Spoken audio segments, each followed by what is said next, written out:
Voy a darle entonces paso al tercer ponente, el doctor Yair Carranco, médico estético con más de 18 años de experiencia profesional, aunque no se le noten mucho los casi 20 años de experiencia, truco, de experiencia profesional como inyector, entrenador y líder de opinión, tanto en el ámbito nacional como internacional, de reconocidas marcas de la industria. Seguramente alguno de ustedes habrá recibido de sus médicos algunas de ellas y de hecho viene de estar corriendo del Congreso Internacional de Medicina Estética y Antienvejecimiento, uno de los más importantes en el país, donde ha estado dando un buen número de charlas. Sin embargo, hizo un espacio aquí para hablar con ustedes de un tema bastante apasionante, interesante, y es entender un poco cómo es que estamos envejeciendo, cómo es que ese proceso de envejecimiento desde que ocurre desde que nacemos empieza a presentar unos signos importantes y solemos reconocerlos cuando estamos frente al espejo y nos estamos mirando una que otra arruguita. Entonces, bienvenido doctor, muchas gracias por estar aquí, un honor, y es su público. 15 minutos, ¿verdad? 12. Ok, buenas tardes, es un gusto estar aquí con ustedes para compartir esto porque yo doy muchas conferencias, justamente platicábamos ahorita, estoy en el Congreso de Medicina Estética, tengo 8 conferencias, tengo que terminar esta y volver a 2, y todas las conferencias regularmente van dirigidas hacia médicos. Hay que explicarle al médico cómo tratar al paciente, pero también hay que explicarle al médico cómo comunicarse con el paciente. Nosotros en medicina, ni siquiera en medicina estética, en medicina hay 2 grandes problemas a los cuales los médicos nos enfrentamos. El primero es que un mal diagnóstico te va a llevar a un mal tratamiento. ¿Cuántas de ustedes no han visitado a la gineco y ven a una y ven a otra y la tercera puede ser la buena? ¿Cuántas de ustedes no han llevado a sus mamás o a sus papás con el internista y les dan 2, 3 tratamientos y de pronto llegas al otro? Pero mientras perdiste un tiempo valioso en el cual tuviste unos tratamientos que no eran los adecuados. El principal problema es el mal diagnóstico. Y el otro es que el paciente no entiende su patología. El mismo diabético se toma su hipoglucemiante con Coca-Cola. El mismo hipertenso se toma 2 o 3 tazas de café al día. El paciente debe de entender ese tipo de situaciones y hoy en día tenemos que ver, ¿hacia dónde apunto esto? Tenemos que ver muchas cosas. Primero tenemos que entender qué es el envejecimiento, porque particularmente el envejecimiento es un proceso biológico en el cual el humano tiene más o menos un periodo de vigencia de 82, 83 años. ¿Sí? Puedes llegar a 90, puedes llegar a 100, pero en general hay una esperanza de vida. En este proceso de envejecimiento hay muchas características que lo pueden ir acentuando. El primero, del que platicábamos, el paso del tiempo. El segundo y más importante, el estrés oxidativo, y finalmente el estilo de vida. Hoy en día sabemos a través de diferentes estudios que en el proceso de envejecimiento, sabiendo que nuestra vigencia, nuestro periodo de caducidad es de 80 años, más o menos, resulta que el estilo de vida te representa prácticamente el 80% de tu proceso de envejecimiento. El 20% ya sabes hasta dónde más o menos vas a llegar, y si tus papás vivieron 90, 100 años, pues ya más o menos sabes cuánto pinta tu esperanza de vida. Pero el resto va enfocado a tu estilo de vida como tal. Todos estos juntos disminuyen la respuesta de capacidad de adaptación al día a día. Entonces, eso es lo que tiene que entender el paciente, cómo se da su proceso de envejecimiento, porque una de las cosas que nos dicen las más comunes en nuestra consulta es que te dice la paciente: doctor, no me quiero hacer procedimientos porque no me quiero cambiar la cara. Ok, el envejecimiento ya te está cambiando la cara. Probablemente hace 15 o 20 años las bases anatómicas no estaban tan descritas. Incluso la medicina estética ha tenido un mucho más auge y mucho más desarrollo e investigación en los últimos 15 o 20 años que en toda la historia en los cuales se han hecho diferentes tipos de procedimientos. Se empezó a hacer procedimientos con siliconas, con aceites, con cosas en los cuales rellenabas arrugas. Hoy en día ya no tienes que rellenar arrugas. Hoy en día tienes que entender qué es lo que está pasando para que un humano con estas características vaya perdiendo o vaya manifestando como tal las características del envejecimiento. Y una de las cosas que le tienes que enseñar al paciente es que con el proceso de envejecimiento, de entrada, el esqueleto se hace más pequeño. Ustedes se darán cuenta que los abuelos se van encogiendo. el esqueleto se hace más pequeño y la piel, que es la funda de la cara, no se encoge, le queda grande al hueso y se empieza a colgar. No se cuelga hasta el suelo porque la cara está amarrada. Es más, si tú te ves en el espejo y te ves así, la cara se puede ver bien. Pero si tú te agachas, te vas a dar cuenta cómo hay líneas que se adhieren al cuello. Esas son las inserciones de las estructuras que te están sosteniendo la cara. Nosotros hemos aprendido a identificar dónde están esas áreas. Hoy en día, la intención de la medicina estética no es cambiar la cara. La intención es aprender a diagnosticar en dónde la cara de cada uno de ustedes está cambiando, para que yo con diferentes tipos de herramientas pueda hacer una compensación a este proceso de envejecimiento y yo pueda hacer que tú te parezcas a ti el mayor tiempo posible. El concepto de medicina estética no te va a llevar a hacer rejuvenecimiento, es un absurdo, no hay un solo procedimiento que te dé un rejuvenecimiento. ¿Cómo puedes hacer para verte más joven? Ok, sí, te puedes poner tu toxina botulínica, tus rellenos, tu protector solar, dormir bien, comer bien, hacer ejercicio, verduritas, agua, poquito alcohol, nada de cigarro, no te estreses, no te enojes, no te arrugues, todo eso, sí, pero finalmente lo que tenemos que aprender a entender es cómo se va dando este cambio. Ahora, si no haces nada de eso, ¿para qué quieres vivir 100 años, no? En medicina estética decíamos, un mal diagnóstico te lleva a un mal tratamiento. Hoy en día tomamos la anatomía como base y entender la fisiología, los cambios de los tejidos asociados al tiempo, porque la intención no es modificar las caras. Ella se ha quejado ahora que ha cumplido 65 años, porque salió con esta imagen y se queja porque ella dice o ella cree que hay una misoginia que hace que no pueden hacer ver a una mujer de 65 años triunfar y ser una mujer empoderada. Yo no estoy de acuerdo con eso. La crítica no es hacia el empoderamiento del humano a diferentes tipos de edades. La crítica es a querer aferrarse, a verse como una niña de 22, 23 años y rellenarse todo y no tener nada de movilidad. Tienes que aprender a vivir con tu edad, tienes que aprender a vivir con tu tiempo. El envejecimiento, como todas las enfermedades, se previene. Todos los procedimientos correctivos, tarde o temprano, se notan. Los procedimientos que nosotros hacemos, lo que buscan es hacer que te parezcas el mayor tiempo posible a ti mismo. Hay diferentes cambios asociados al proceso de envejecimiento. Hemos platicado que el hueso se encoge. El segundo de ellos es que las grasas cambian. Probablemente pese 62 años a los 18 años, 58 kilos, perdón, a los 18 años, y probablemente sigas pesando esos 58 kilos a los 45, pero la grasa ya no está igual, la grasa cambia. Y aunque la grasa corporal cambia, la grasa de la cara también cambia. Hay 3 puntos donde la cara particularmente se cuelga. Todos acumulamos un gordo aquí, un moflete aquí, acumulamos otro gordo acá, uno más abajo, la grasa submental, y finalmente abajo de la ojera. Estos 4 puntos te tiran la cara hacia abajo.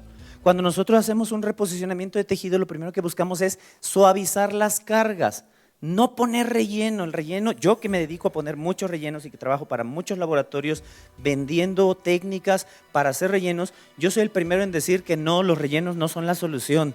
El estilo de vida es la solución. Los rellenos son para irte detallando para saber cómo se va dando ese proceso de envejecimiento. Otra, el músculo, cuando ve que la cara se está cayendo, la sostiene. Es más, la zona más importante con la cual puedes correlacionar eso es la frente. La frente, las mujeres cuando están jóvenes son redonditas completamente. Por ahí de los 35, 45 años, la grasa de la frente se empieza a perder, se va haciendo para atrás y los huesos saltan. Cuando esto pasa, la grasa que le da soporte al músculo hace que el músculo cuelgue y el cerebro se da cuenta que la cara se está colgando y te dice, activa ese músculo, y hace que suba las cejas. ¿Vieron que no las puedes subir? Traigo botox. Entonces, hace que subas las cejas y te pasan las arrugas de la frente. Y resulta que un médico que va empezando y que cree, como lo creen muchos de ustedes, que el botox es la respuesta a mis plegarias, las pacientes me dicen, doctor, ¿y con el botox me va a quitar 10 años de encima? Y yo le digo, no, pues no. Lo más probable es que te quite la preocupación y el estrés de la cara.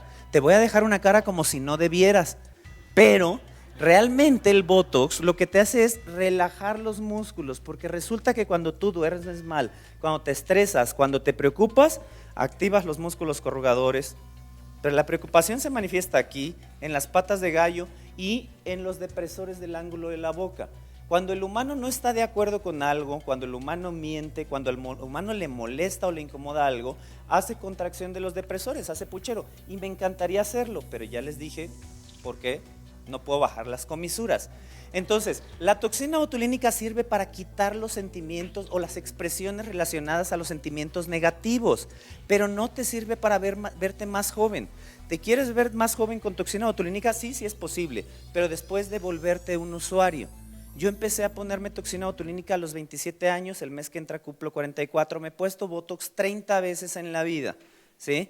Y me sigue gustando, me sigue haciendo efecto, me sigo viendo descansado. Ahorita he dado 8 conferencias, me faltan 2. Entonces, hoy, me fui, no sé por qué, se fue para atrás. Entonces, hoy la toxina botulínica sirve para quitar el estrés del rostro. Si la usas constantemente, 2 veces por año, no abuses, ¿sí? Tampoco es que puedas estar liso, no vas a quedar como una rodilla completamente liso, o sea, no se puede.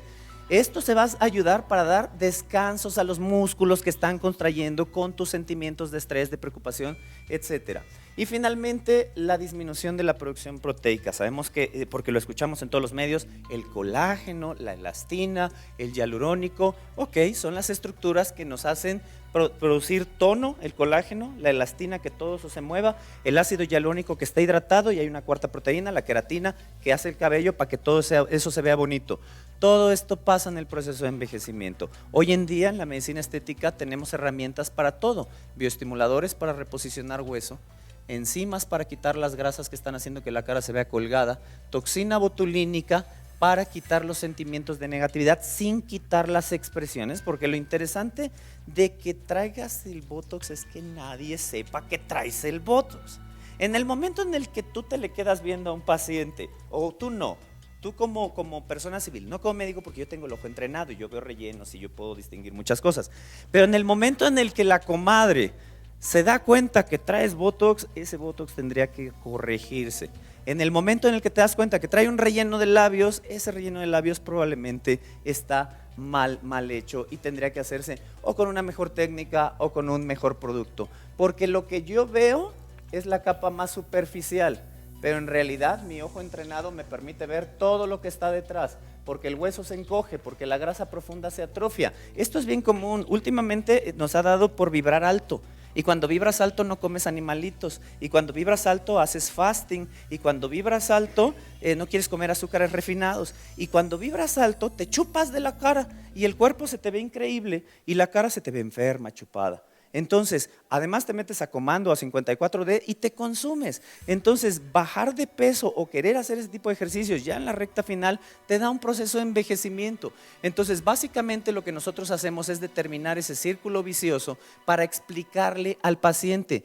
Todas mis consultas son de 1 hora. Admiro profundamente a los doctores que tienen la capacidad de ver 30 pacientes al día, pero yo soy rechismoso. A mí me encanta saber, ¿y qué anda haciendo por acá? ¿A qué vino? ¿Por qué se quiere inyectar? ¿A dónde quiere llegar? ¿Y por qué se está haciendo este tipo de cosas? Tienes que entender la psicología del paciente, tienes que explicarle por qué se quiere hacer esas cosas para que te apegues a su concepto estético, ¿sí? Esto se traba. Entonces, tienes que apegarte a tu concepto estético, ¿sí? Ahí está. Entonces decíamos, lo más importante, el estilo de vida. Toma agua, haz ejercicio, aléjate del cigarro. El cigarro después del sol es lo que más te envejece. Duerme bien 8 horas, porque si no liberas cortisol y empiezas a acumular grasa en la cintura. Y aliméntate sanamente, básate tu dieta en proteínas y en alimentos crudos. Yo tengo una regla particular para mi alimentación. Si está aluminizado, plastificado o envuelto, no me lo voy a comer, salvo que tenga mucha hambre, pero en general no me lo voy a comer. Uno debería de comer lo más parecido a como la tierra te entrega sus productos para sobrevivir, ¿sí? Hoy en día hay técnicas anti-envejecimiento, y lo pongo entre comillas porque ya les platiqué que nada, y hay técnicas que te van a llevar al envejecimiento positivo, entender cómo se da ese proceso de envejecimiento. El día que vayas a una consulta, platícale a tu médico, cuéntale, escúchalo, ve el diagnóstico, ve lo que te va a sugerir, no necesitas hacerte nada. Tienes tiempo de ir, volver, investigar. Nunca el humano tuvo tanto acceso a la información como lo ha tenido el día de hoy. No te dejes llevar por una impresionante clínica, no te dejes llevar por la apariencia de las cosas. Platica, tú eres un ser único, tú eres un individuo único. El médico debe de apegarse a tus necesidades y tú tienes derecho a saber todo lo que se te va a saber, todo lo que se te va a realizar.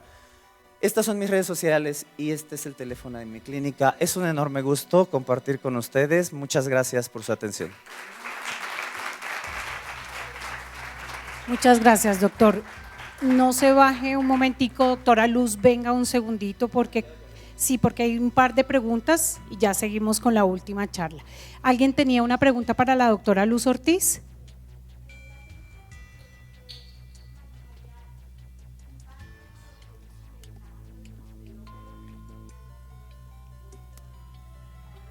Sí, claro, y está demostrado.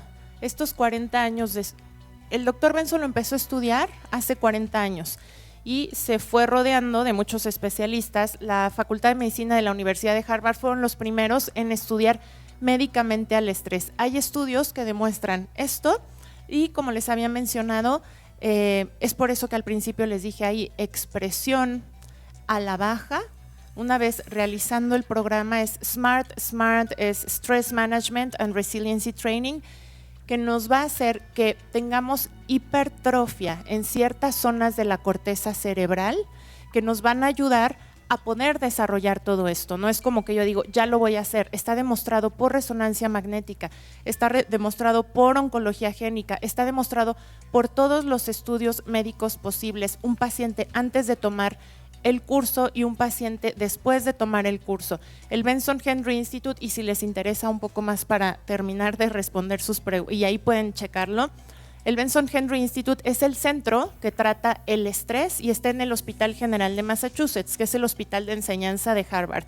Ahí pueden entrar o también me pueden escribir directamente en mis redes, están en Zona Wellness y les puedo resolver sus dudas, pero claro que sí, y está demostrado por Harvard. ¿Alguna pregunta para el doctor Jair Carranco? Dicen que cuando no hay preguntas o se entendió todo o no se entendió nada. Corrió para dar muy buena información. Muchas gracias, doctor. Gracias.